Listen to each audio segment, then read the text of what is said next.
Excellent. Thank you very much. And I will now call this meeting of the Special Hybrid Planning Commission meeting to order.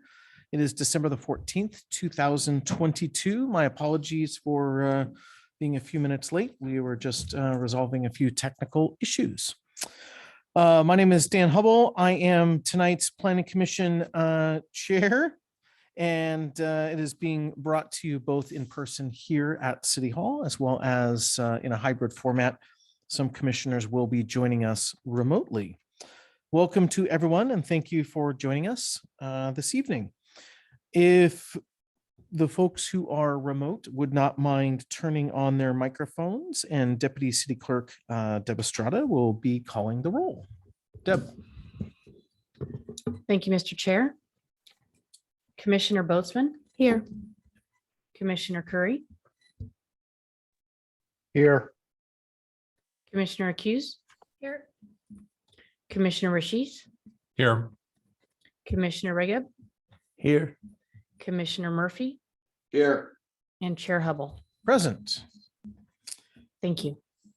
Thank you very much. And with all members present and accounted for, we do have a quorum this evening. Thank you very much.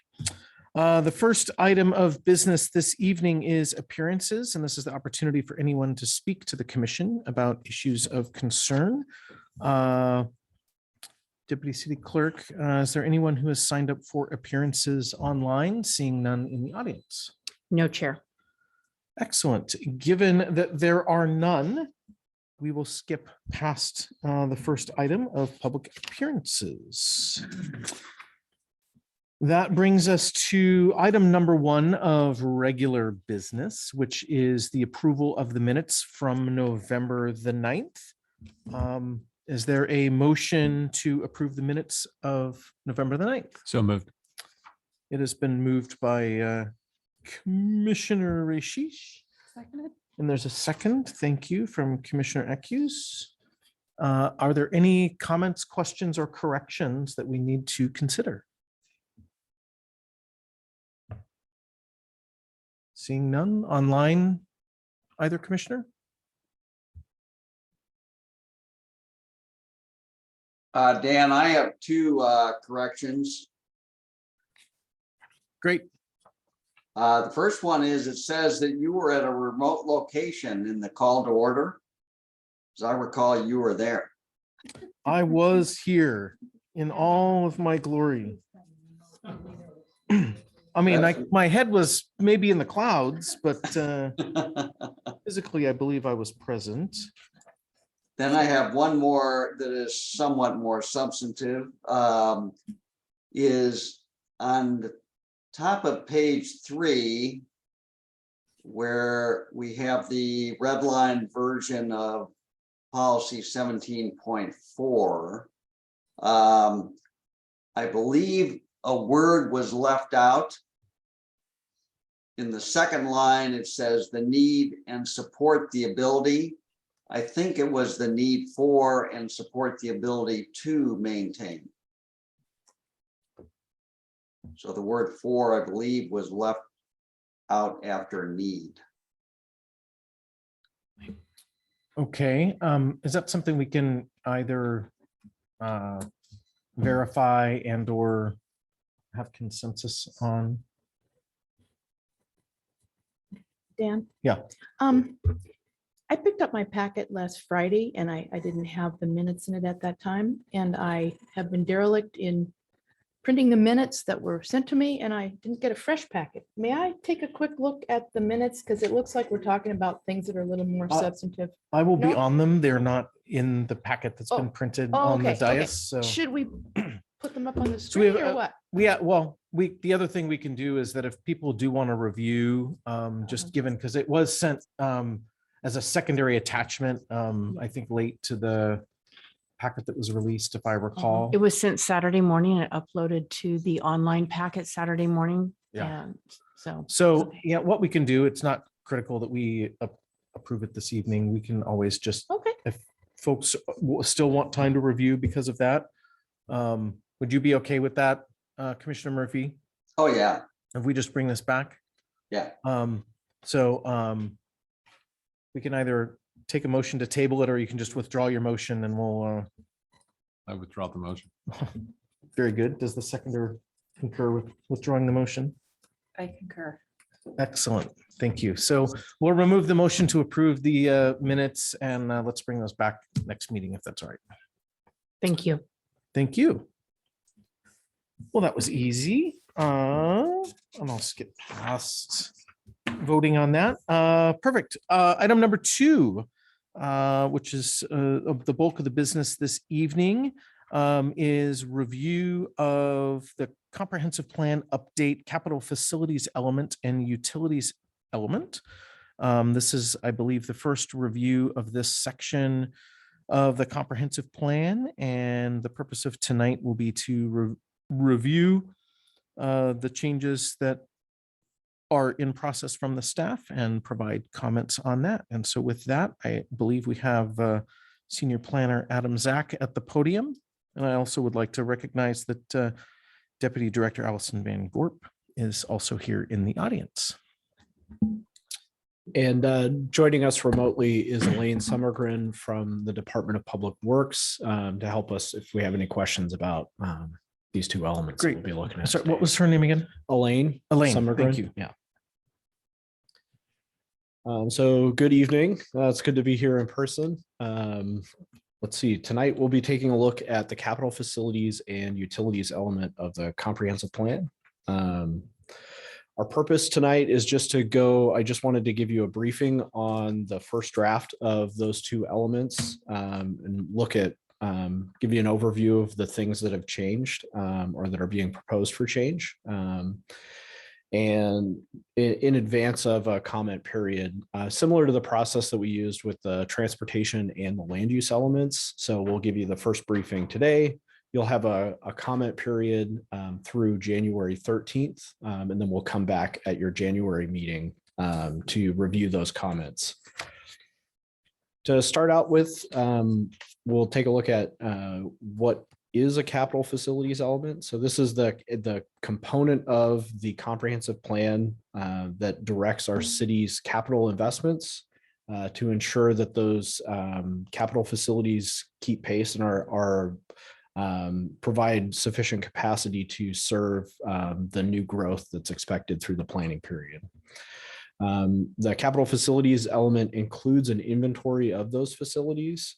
And that's where we do the capacity analysis, looking at, essentially as we plan for these 1,300 new housing units in the 20-year period, how would that change demand for those different capital facilities? So that's all contained within the inventory. The other really important thing that capital facilities element does is that it establishes our capital facilities plan and our capital reinvestment plan. So these are the two lists of projects that eventually become our capital improvement plan. So they form the basis of where we're going to make the most investment, or where we're going to make investments in the future in our capital facilities. And yeah, that's really the groundwork. That capital improvement plan is something that's updated annually by the council as they make decisions about what capital facilities to fund every year. So just a different way of visualizing that. So we have the element overall, which identifies those improvements that will be needed to keep pace as housing is developed and as new commercial development occurs. And then that feeds into that capital facilities plan and capital reinvestment plan to make sure that those facilities maintain that capacity so that we don't outgrow our capacity to serve. And that looks on kind of a longer time frame. And then those feed into our capital improvement plan, which is a more a shorter term plan for how we're going to make improvements over the course of a couple of years. Thinking about the scope of work, this is another element here where our scope of work during this update is really targeted and very narrow. The council wanted us to focus primarily on those amendments that are needed to maintain our Growth Management Act compliance. And then also to account for any changes that may have been made to the countywide planning policies. So that really just involves updating the inventories and analyses about our capacity for capital facilities and making sure that those project lists are up to date in the capital reinvestment plan and the capital facilities plan. And then finally, we were directed to review the element for consistency with other planning efforts that have been undertaken since the last update. So a very, very narrow scope for the update of this element. Now moving to the utilities element, the utilities is very closely related to capital facilities. So the capital facilities is looking at the actual facilities themselves, and utilities, the utilities element is looking a lot more at a higher level, how we're going to coordinate with utility service providers rather than the physical facilities themselves. And so they're really focused on those utilities like water service, sewer service, our stormwater treatment, solid waste, electricity, and telecommunication services. For the update for this element is even more narrow. We're really just looking at, and you'll see when we look at the element here in a minute, that we're really just looking at those targeted updates that are necessary for our GMA compliance and updating the text in the element to make sure that it's accounting for those things that have been, for those changes that have taken place since the last update in 2016. So in a moment, I'll pull up the elements here and I'll walk you through some of the key changes to both. And for that process, I'll just kind of go through the key changes. I won't go through line by line.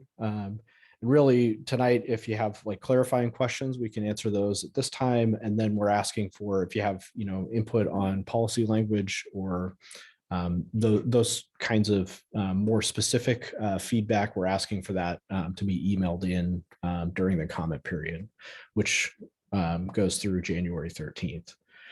And then we'll come back, just like we did with the transportation and the land use elements. We'll come back with those comments. You'll be able to consider those, and we'll keep working towards a public review draft. So the overall process for these two elements, we're going to do this initial briefing tonight. The comment period goes through January 13th. And then at your next meeting on January 25th, we'll take a look at those comments and consider the second draft. And then if necessary, we'll come back for a third touch at the February meeting. If we have substantive things left over after January. And January 13th is the comment period deadline. I think that's the 5th time I've said it. So hopefully you guys captured or caught that. So at that point, I'll turn it over to questions before I pull up the drafts to take a look through. What was the deadline for the comments? I think it was January 13th. Yeah. Great. Just us. You're exempt, Victor. But I would take any questions before I get into the draft. I don't know if Carolyn. Yeah, I just was, reading the staff memo and came across this phrase about how, let's see here. Let's see. If there is a funding shortfall for capital improvements, the city must reevaluate the assumptions about growth in the comprehensive plan, including the land use element. So I'm kind of looking for some more blatant ways of saying that, but does that kind of mean that if the city can't provide the facilities, the growth is in question?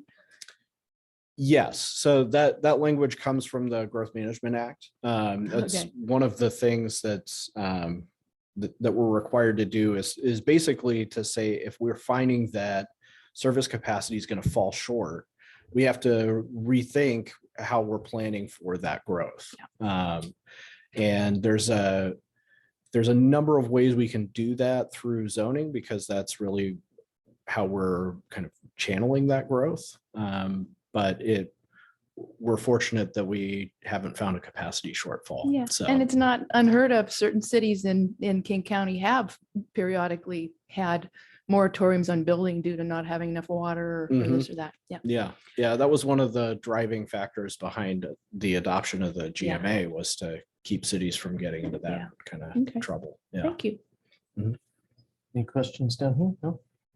Great. I have another one. Oh, If Carolyn, everybody, somebody sure. else maybe wants to ask a question. Okay, and then on page 3 of your staff memo, relationship to other plans, the capital facilities element. So it's a great list there, and I think that's kind of a good reference. But I do have a sort of a burning question as we go through this whole comprehensive plan update. I'm always going to be wondering if the plans that are listed are adopted by reference as part of the Mhm. comprehensive plan. And is that necessary? And, what's the pros and cons of doing so or not doing so? So yeah, that's what I'm wondering about all those plans, plus the hazard mitigation plan and the Mhm. capital reinvestment plan, the capital, are all of those adopted by reference? Not all of them are explicitly adopted by reference in the element. A lot of times those will be, the specific plans will kind of call out how they're related to the existing comprehensive plan. And then they're linked in there. You'll see like in some of the tables here in our inventories, we talk about the capacity, has been drawn from the analysis in that plan. Mhm. So there isn't necessarily, we don't necessarily need to adopt every one of those plans by reference. We maybe just are referring to them. Does that make sense? Sure. I guess as a consumer of city information, here's where it runs into a problem. Let's say I'm looking at the comprehensive plan because I want to find out what's the policy on this or that. And then it says, well, this is found in the XXX plan. Mhm. Then I have to go on a long search through the city Mhm. website, try to find that plan. I just think it might be a real improvement for Mercer Island citizens if any plan that is referenced in the comprehensive plan Mhm. is found when you go into the city website and click on comprehensive plan, Mhm. and that you can find all those things in that one place. I don't know. That's Yeah, something I would suggest I'll note that considering. down. So one of the things that we'll be doing later in the comp plan update process is looking at a new layout for the comprehensive Mhm. plan to make it more user friendly. And so that might be something that we can do without it being necessarily like a legislative Mhm. policy change. Could be, Just yeah. just Okay. a layout. Okay. Okay.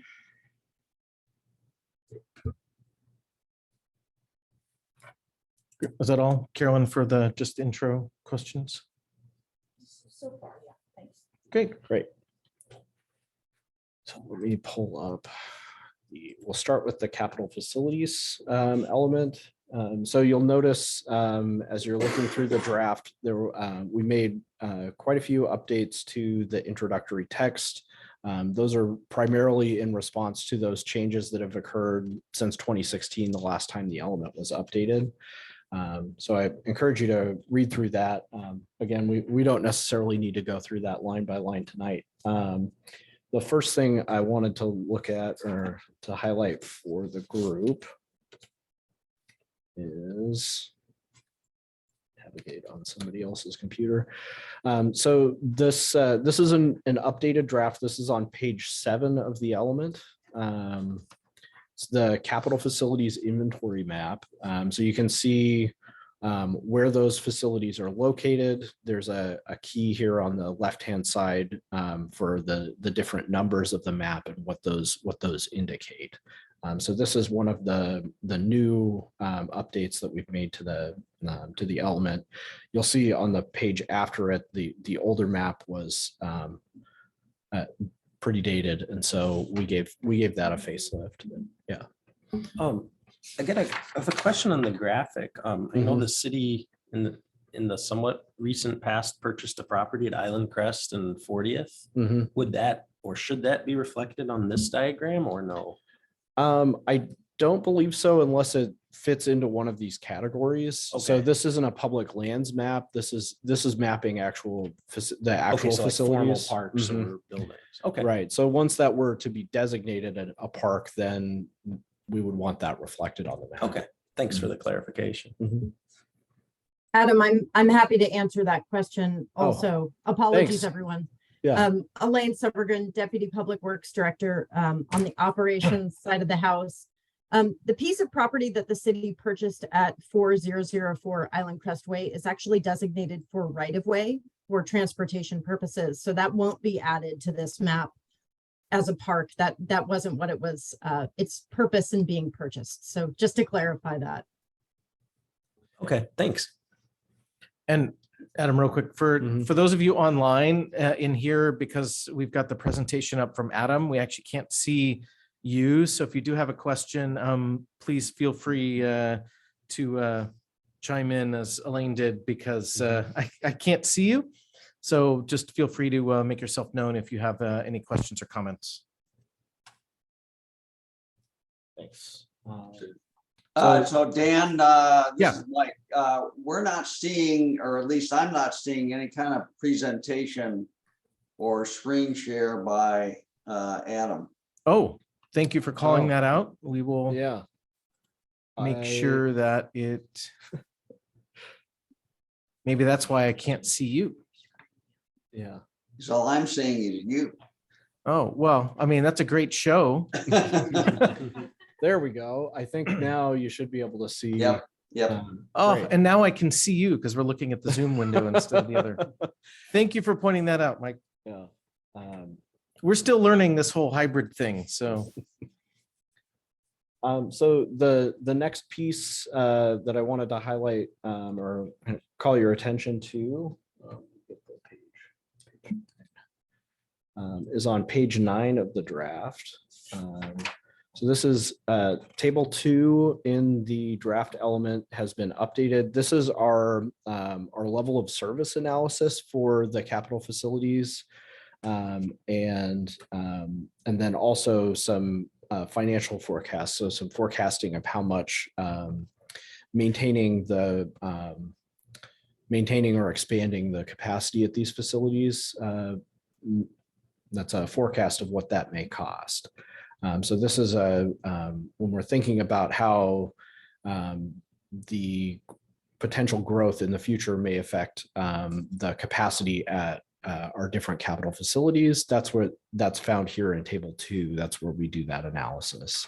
And we've Elaine restructured this table. It's got a lot of strikeout and underline as a result, but the new layout will be a little bit easier to read than the previous one, and maybe a little more clear too. So we made some clarification there. And then I have one question on Sure. table 2. Table 2 currently exists Mhm, and we're just updating it. correct. And so when you're updating the new capital costs, the last time this was done was 2016. 2016. And so the new capital costs reflect this, what is it, 6 years that have? Yeah, correct. Yeah, 6 years that have passed. Mhm. Okay. Yes. And then the other thing here in table 2 is the parking facilities line is highlighted. That's pending the completion of the parking study. Once that's finished, then we'll come back in here and fill out that line, but didn't want to put something in there until we were done with that project. And just one more question on the table, Mhm. parks and open space. Is that a strikeout on 4, or is the new number 4.3 million? The new number is 4.3. Okay, thank you. Mhm. Carolyn? Just a suggestion on the table is to carry over the headings Mhm. onto the next page. I was trying to study the table, but I kind of getting lost without the headings there. Thank you.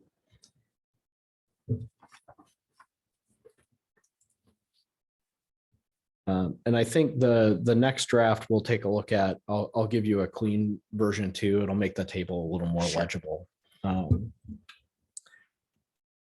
Kate?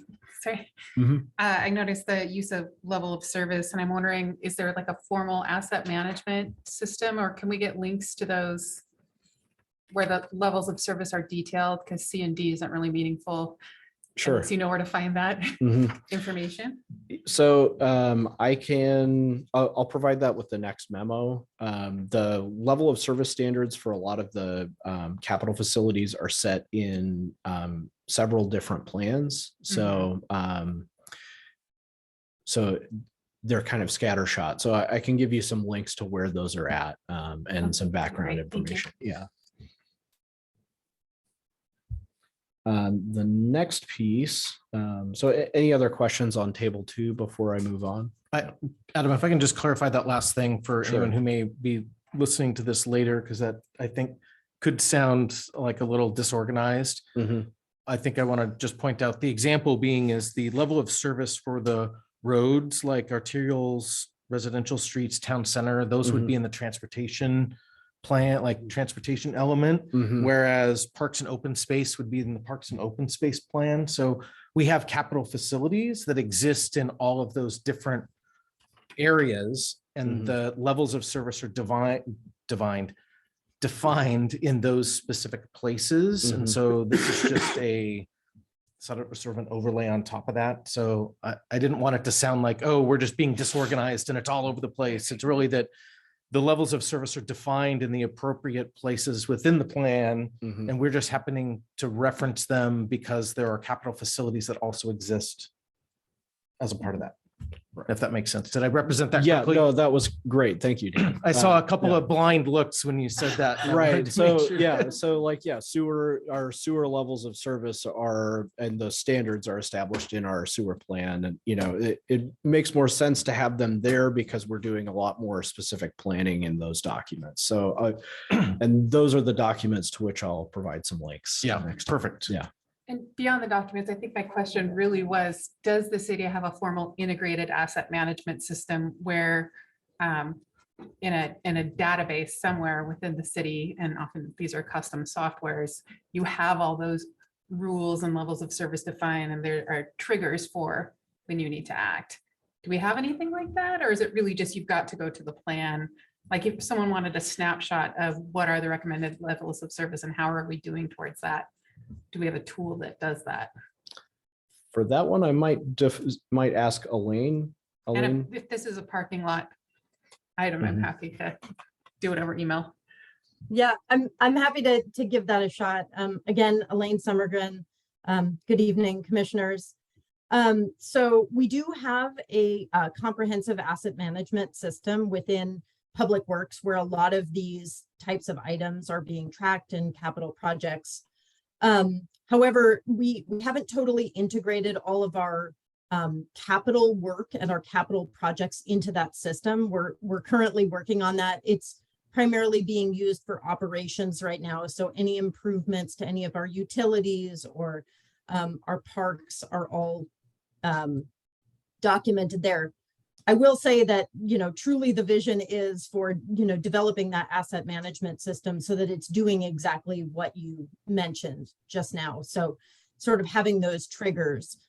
In the absence of a really comprehensive management system that will ping us, right, as we're approaching those thresholds, those are all things that are done in-house right now. So by CIP project managers and the deputy directors to really look at where are we in terms of all of these plans. And another reason why we use these plans constantly in the course of our work to really make sure that we're, staying abreast of where our thresholds are and following the prioritizations that are embedded in those plans very specifically.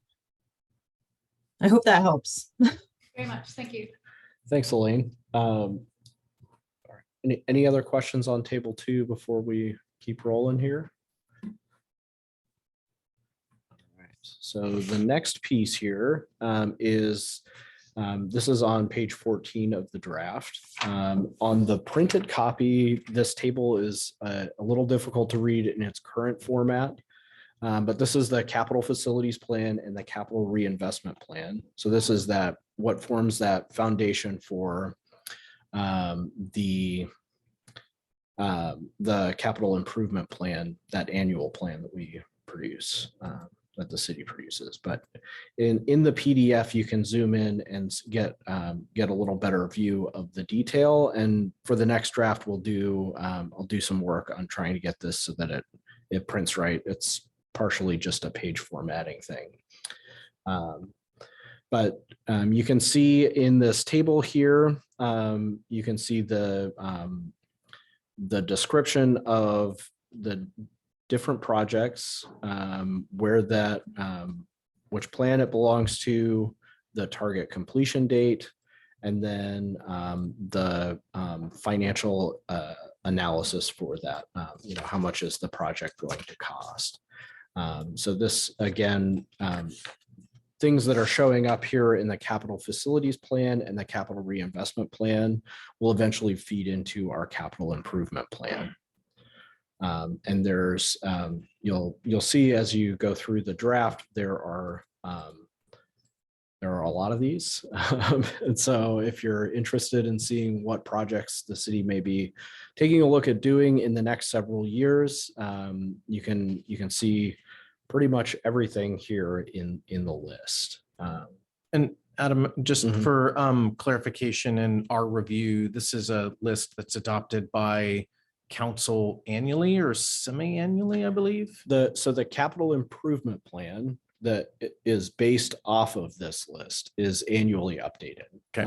And when projects move from this large list, the capital facilities plan and the reinvestment plan, when they move from that to our capital improvement plan, that's when they're budgeted for, and that part of it is figured out. So this is the again, kind of the framework, the foundation for that annual list. So the capital facilities plan and the reinvestment plan are adopted with the comprehensive plan. And then the CIP, the capital improvement plan, there's a lot of plans. The capital improvement plan is then updated annually and adopted annually. And from what I observed in the packet that was presented, there's no proposed changes to this chart. Is that correct? No, the chart is the one that looks like this with the blue headers. That is the new version, and then the one that follows it with no color, that looks like this. That's all the old one that will be Oh, struck. got it. It was in a different format, so I didn't realize it was Mhm. referencing the same. Got it. Yeah, we updated it again to make it just a little more modern, and then I think there's some slight formatting to make it a little more legible for you. Perfect. That clarifies my, I was like, how come I'm not seeing any updates to this? Yeah, the whole table is updated.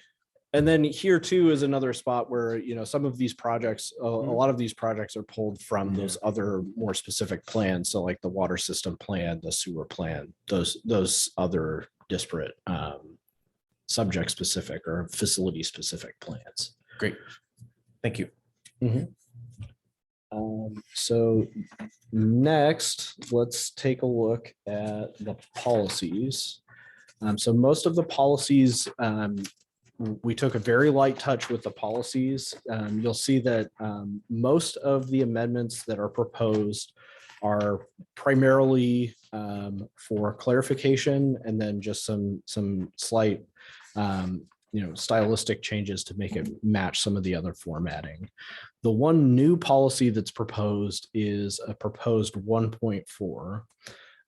This was added in response to a change to the countywide planning policies. The wording on it will look fairly familiar. It's talking about equitable treatment for or equitable provision of services with capital facilities.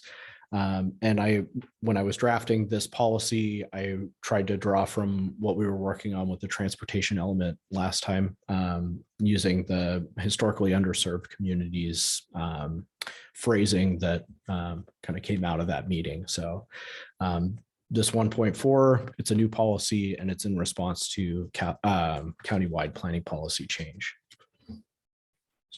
Other than that, oh, sure.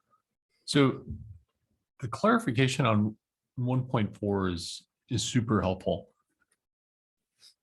Since this is going to go to the public and the public is going to comment on it. And we've recently had comments about whether the changes that the planning commission is making, whether they're surgical or discretionary. Is it possible in the document to just comment and just provide a tie back to why the change is being made, like you just made, to say, look, there was a county change here and we need to get in line with that, or this is the, this is required by the GMA or whatever, just so that people who aren't in this meeting, who may be looking at this at a future time, have some context as to why these changes are being made. Yeah, I'll make sure to do that in the next draft. I think we did that with the transportation element, and I thought that was really helpful. So I should have carried it over. We'll carry it over for the next one. Carolyn? Yeah, on page 31, just a couple things. So policy 1.16, as soon as I read that, I had a thought about it. So it says that public services within the city to encourage the consistent provision of adequate public services. So I was thinking of the solid waste and recycling contract that the city has for providing certain services. It seems like a pretty mild word to just say that, to make sure that they're consistent. And I was thinking of the word satisfactory. And the reason being is I remember having experience once. Well, I observed that the garbage and recycling trucks, when they go through, there's usually a glob of petroleum at every stop. Wherever they stop to pick up bins, glob. So every Monday in my neighborhood, there is, petroleum running into the storm drain and down into the lake. And we've made so much improvement in cleaning up our cars.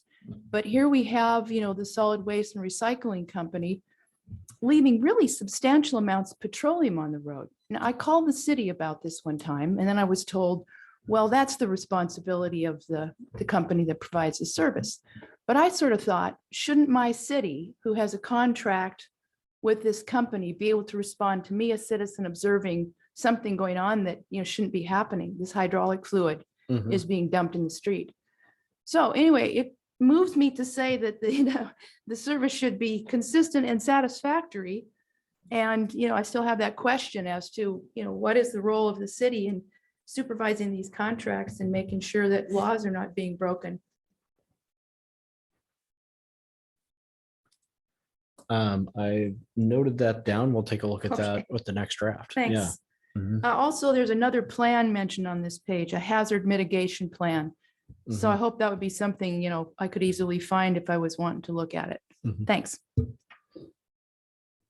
Thing done here.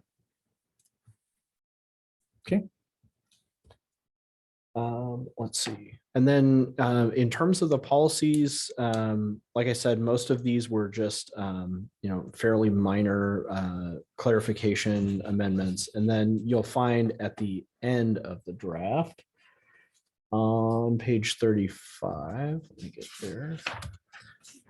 There's this final chunk of policies pertaining to essential public facilities.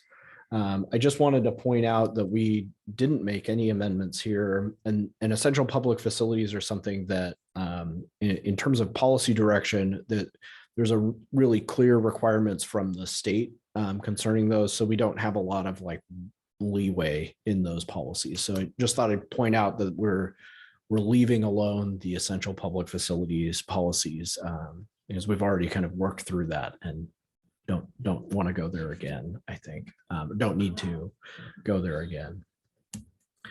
So that's the quick overview of the major changes for the capital facilities element. And now I'll take we'll jump over to the utilities element. Actually, Adam, before we do that, I have a question about the table 3, the capital facilities forecast. Okay. So the first row appears to be anticipated or the costs. over the 20 years. And then the following category, or 7 or 8 or 9 rows, are revenue sources. But I noticed that the revenue sources in most cases far exceed the capital costs.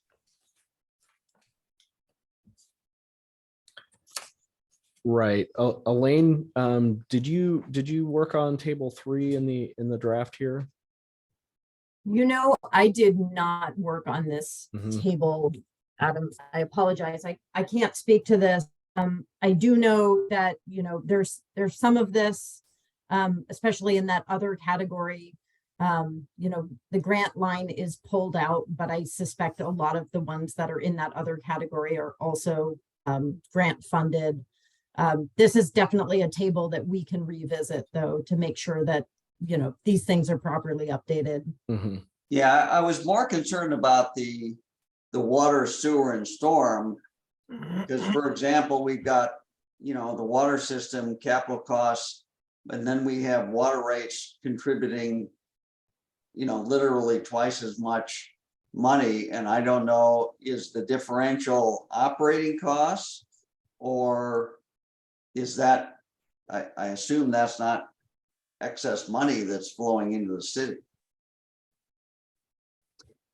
No, so the water and the sewer rates are based on the actual capital projects. So looking at this, I suspect we need to spend a little more time on it. So we may not want to completely dive into this one. I think myself and Patrick Yamashita, the capital improvements deputy director, will want to look at this a little more closely, make sure that we don't dive too deep on something that hasn't been fully vetted. So I apologize.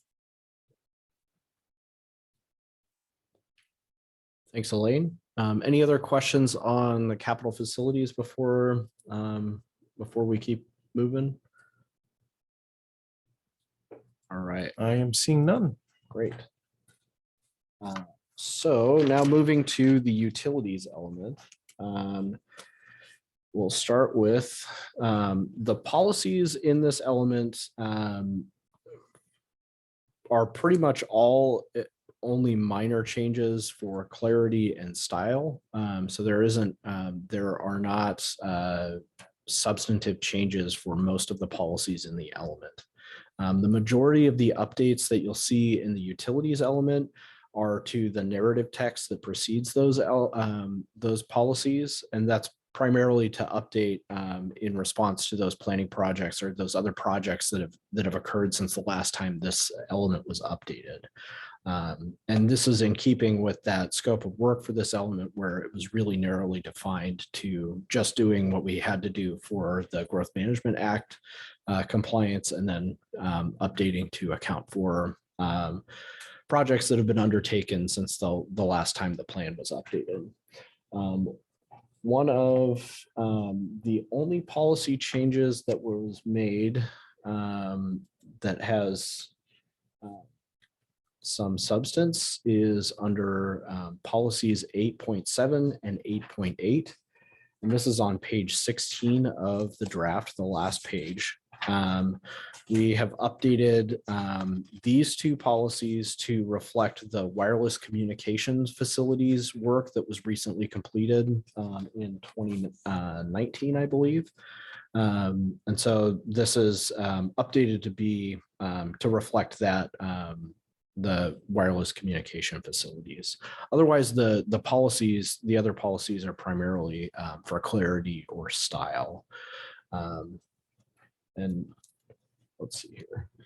And as I mentioned, the narrative text is where you'll see most of those amendments to the element. And that's really the narrative text is the part of this element that is that talks about the existing service capacity, or not capacity, but existing service and the current conditions for utilities in the city.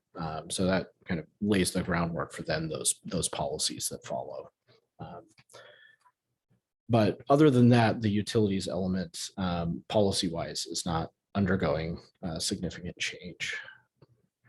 And that's a very high level overview, but there isn't really much to report with the utilities element. So I'd be happy to answer any other questions you might have, but that concludes my walkthrough. Kate? On the stormwater policies, I'm curious if the city is coordinating with the county on the Clean Water Healthy Habitat initiative. I was almost expecting to see something in here. Mhm. Maybe that was one of those things that should have been proposed for a docket item. If not this time, then next time. And the reason I'm raising that is that county studies are finding that, a lot of the stormwater policies are development or redevelopment oriented, when in fact, a lot of the problems we have with stormwater are existing development. And in a large single-family residential community, we're not addressing a lot of our stormwater impacts because we're not as much addressing existing structures. And we are fairly built out, as we mentioned a lot of times. So I'm curious if there are opportunities to think about that or explore that, or is that kind of a done deal and that would have been like a docket item to raise? I'm not familiar with the county project. You said it was Clean Water Healthy Habitat. Clean water, healthy Mhm. habitat. I'll take a look at that and see. I can look at that before the next our next touch on it, and I can answer that question more thoroughly. Because again, we do have a really narrow scope, but there may be ways that the existing policy, I can maybe find where the existing policy would support participation in that type of thing. Yeah, in particular, they're for the lakeshore cities, they're hosting stormwater summits and trying to get more where you have a regional resource like Lake Washington, they're trying to get, or like Sammamish, they're trying to get all of the cities that drain into that Mhm. regional basin to cooperate on some projects and standards. Mhm. Yeah. Carolyn? Great comment, Kate. I'll be really interested to hear what that's about, a little bit more. You've kind of intimated what it's about. Let's see, on page 3, in the middle of the page, starting with the second sentence, on March 24, the National Marine Fisheries Service issued a final determination about the Chinook salmon. Okay, so my question about that is it's probably here in the water utility section for some reason, but it's not making it very clear. I presume this has something to do with withdrawal of water from the Cedar River, having to do with the survival of Chinook salmon. But some sort of phrase in this paragraph as to what is the relationship of the Mercer Island water utility to the Endangered Species Act, aside from our shorelines, which is another matter. Why is it in the water utility plan here? Would be helpful. Thanks. And sorry, Carolyn, did you say that was on page 3? Was that? Yep. Yeah, okay. Page 3 of 16 of the utilities element. Yeah. Great. Okay. Yeah, thanks. And do you have the line number? on the Line number. 23? How sophisticated. Line 23. Line 22. We'll take a look at that in the next draft. Yeah. Thanks.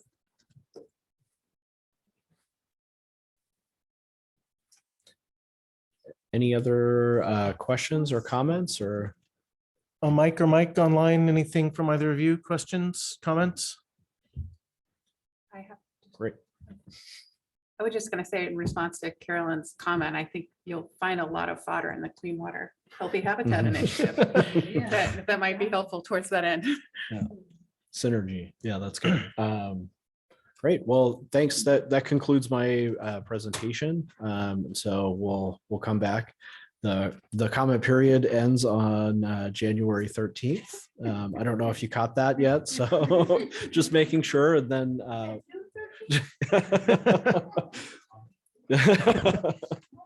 and so we'll come back to this in January. Thank you. Excellent. Thank you. All right. Not hearing any other comments. That was pretty good. We will move to item number 3, other business. We have Allison here this evening for the Deputy Director's report. Do you have anything for us, Allison? Just a couple quick things, kind of a little housekeeping and a look ahead for the first quarter of 2023. Let's see, I'm just going to go through kind of month by month what we're planning the next 3 months, and then a placeholder at the end of March. So in January, we'll be coming back for the second touch of the 2 elements you just went over. We'll also be coming back to revisit the draft letter that Commissioner Boatsman put together on the docketing criteria. I also sent around just before this meeting, email from Commissioner Accuse with some research that she did related to that item. So hopefully y'all will have a chance to look at those, and then we'll just come back to that in January. In February, we will be, well, we have kind of a placeholder if we do need a 3rd reading for either the capital facilities or utilities elements. That may not be necessary. It seems like we're moving through them fairly rapidly at this point. And so the focus of that meeting will really be on starting 2 code amendments that are on the docket. And so we're looking to start work on both the one that's carrying over from this year related to allowing schools in the business zone, as well as starting work on the item proposed by Mercer Island Beach Club to allow a shoreline conditional use permit as the review process for the proposal they've made around allowing moorage facility update, I guess. So those are, I think, will each be kind of a longer review in terms of how code amendments go. So we're planning for at least 3 touches on those. So I think those will probably roll through February, March, April timeframe. I did note that the February meeting is scheduled for February 22nd, which is during the midwinter break for Mercer Island School District. So I wanted to kind of bookmark that. And I don't know if folks know their plans yet for that time period, but if there are conflicts with that date, please let us know and we can look at whether it would make sense to reschedule. Allison, what was the January date? It's January 25th.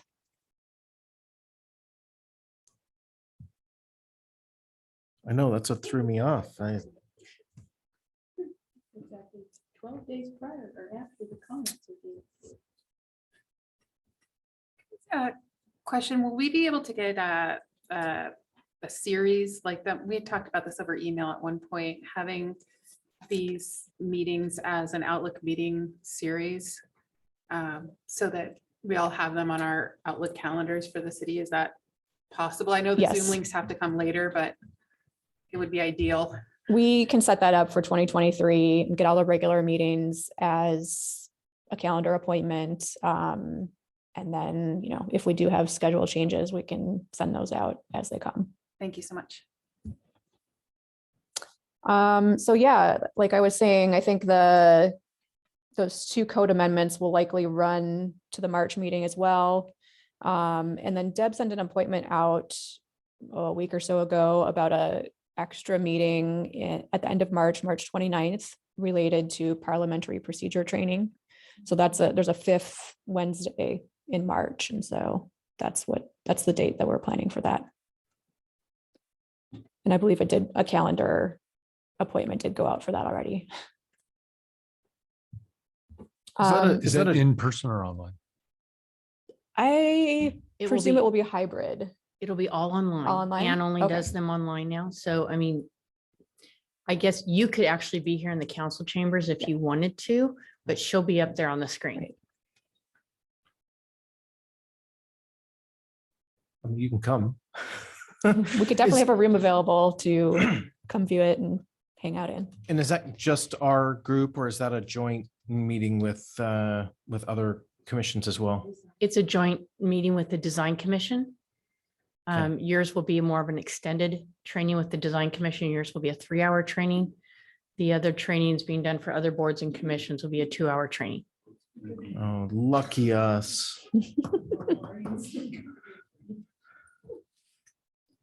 Is that a commentary on our lax procedures?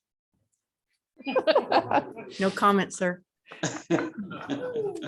It's primarily because these commissions have a more robust role in terms of setting policy and making decisions. Like the design commission has sort of a quasi judicial role in terms of looking at development proposals. That's very kindly put.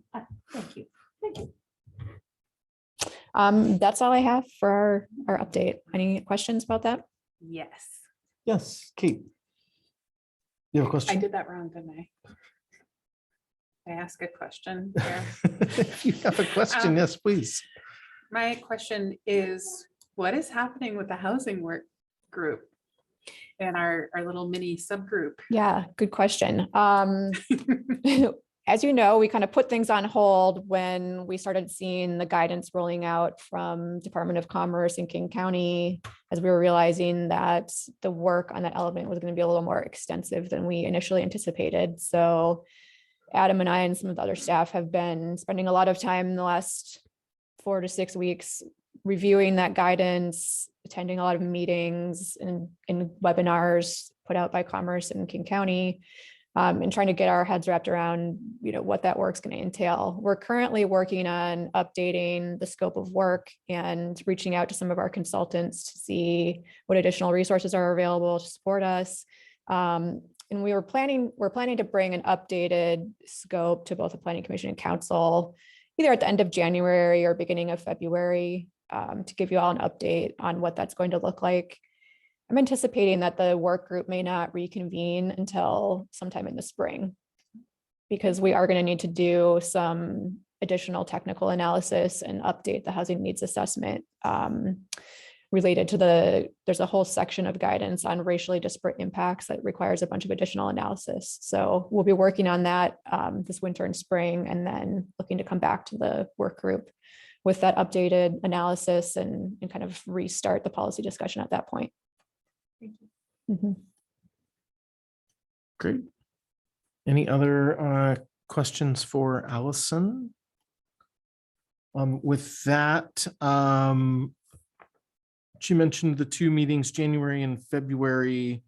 February 22nd, as Allison mentioned, is midwinter break for the school district. So I know some folks have school-age children and may or may not have a vacation plan. So if you do believe you will be unable to make that meeting, if you can let the deputy city clerk know, as well as Allison, and then we can gauge whether or not we need to move that meeting or not based on the attendance. And likewise, is there anybody who knows they're going to be gone for the January meeting on the 25th at this point? Okay, then we'll keep that meeting date and just let the staff know if for some reason the 22nd of February does not work. Thank you. With that, as we just mentioned, January 25th is the next meeting. And before we adjourn, does anybody else have anything for the good of the order? Well, I see you moving to your microphone, Carol. This was so strangely painless that I don't know, I just not sure I can cope. That's all I want to say. Well, with that, thank you all very much for coming this evening, and enjoy the short meeting, and we will see you in a little over a month. And with that, the meeting is adjourned. Thank you.